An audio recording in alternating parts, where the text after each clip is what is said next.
11ویں جماعت کے لیے مصنوعی کی قرت ہم نے کی اور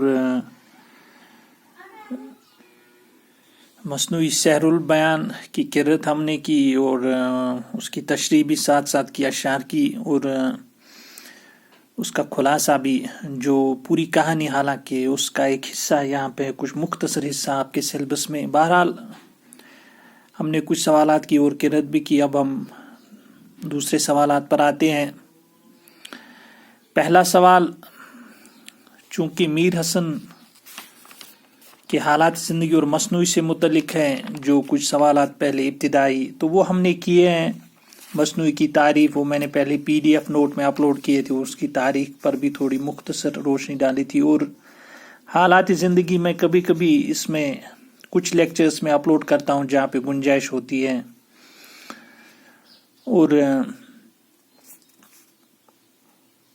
وہ آپ کتاب سے بھی پڑھ سکتے حالات زندگی، تو حالات زندگی آپ پڑھ سکتے ہیں۔ ہاں، یہاں پہ تھوڑا بہت ان کی جو میر حسن کی مصنوعی نگاری ہے اس پہ تھوڑا روشنی ڈالوں گا میں، جو ایک حصہ اس سوال کا۔ میر حسن کو واقعات کی باریک تفصیلات بیان کرنے، کرداروں کو دلچسپ، زندہ اور متحرک شکل میں پیش کرنے اور کہانی کو مربوط طریقے سے بیان کرنے میں خاص مہارت حاصل ہے۔ چھوٹی چھوٹی باتیں بیان کرنے کے لیے میر حسن کے خزانے میں ہر طرح کے الفاظ موجود ہیں۔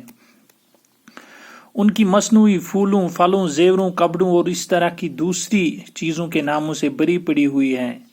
یہی وجہ ہے کہ مصنوعی اگرچہ ایک خیالی داستان ہے، لیکن اس کے واقعات اور کردار جیتے جاگتے اور ہماری دنیا سے ماخوذ معلوم ہوتے ہیں۔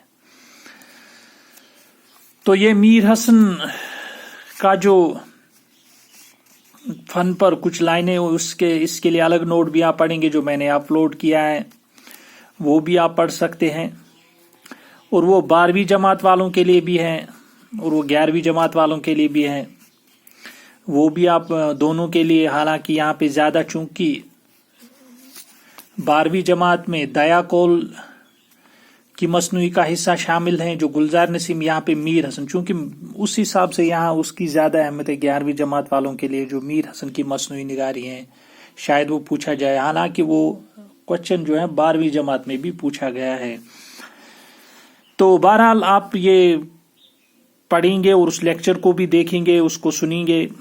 ایک اور سوال، سحر البیان اردو ادب کی شاہکار مصنوعی، اس مصنوعی کے شامل نصاب حصے کو مد نظر رکھ کر سحر البیان کی خصوصیات بیان کیجیے۔ سحر البیان بھی کئی جگہ لکھا ہوتا ہے، سحر البیان بھی۔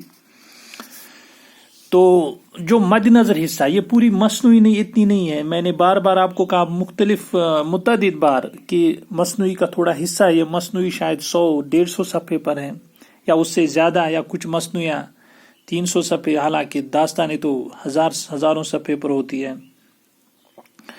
تو اس کے کچھ مطلب بند یہاں پہ یا کچھ اشعار اس میں شامل ہے آپ کے نصاب میں، انہی کی تشریح کرنی، ان کی خصوصیات بیان کرنی ہے مصنوعی سحر البیان اس تناظر میں۔ جواب اس کا، میر حسن کی مصنوعی سحر البیان ایک شاہکار ہے، یہ میر حسن کے ایک باکمال مصنوعی نگار ہونے کا کافی ثبوت ہے۔ نصاب میں شامل مصنوعی کے حصے کا مطالعہ کرنے سے ہمیں محسوس ہوتا ہے کہ میر حسن منظر کشی کا حق ادا کرتے ہیں۔ وہ جب کوئی منظر کھینچتے ہیں تو اس کی پوری تصویر آنکھوں کے سامنے آ جاتی ہے۔ تصویر کھینچتے وقت میر حسن جزیات نگاری کی طرف خاص دھیان دیتے ہیں۔ ان کی مصنوعی میں ان کے عہد کا لکھنؤ ہمارے پیش نظر ہو جاتا ہے۔ سلطنت کی شان و شوکت، تقدہ کی رونق، چہل پہل، ایک خوشحال سوسائٹی کی بے فکری، خوشباشی اور ناچ رنگ، سبھی کچھ ہمیں دیکھنے کو ملتا ہے۔ تو جو مصنوعی ہے نصاب میں شامل، جو مصنوعی کا سحر البیان، یہ آپ کو لکھنا ہے کہ سحر البیان ایک شاہکار مصنوعی ہے۔ کم سے کم اگر آپ یہ بھی نہیں لکھ پائے، کم سے کم یہ لکھیں کہ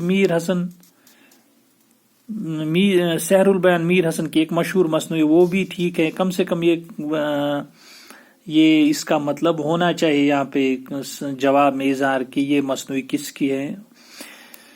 تو باکمال مصنوعی نگار ہونے کا ثبوت ہے۔ ہمیں محسوس ہوتا ہے کہ منظر کشی کا حق ادا ہے۔ منظر کشی، جو تصویر جو مختلف موضوعات یا مختلف مناظر